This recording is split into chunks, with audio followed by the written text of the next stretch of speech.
Okay, so this is the other latch I put on. We flipped it around, and so it would, because the door is warped, and so it won't open and close right. So you have to lift it up to be able to open and close it. So we flip this piece right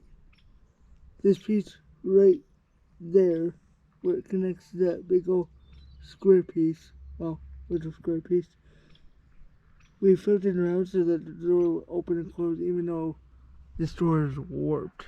I don't know if you can see that, but I don't know if you can see that bulk up in that corner. See how it's not perfect in line because this door is pushed out towards me, and so it's not perfect in line.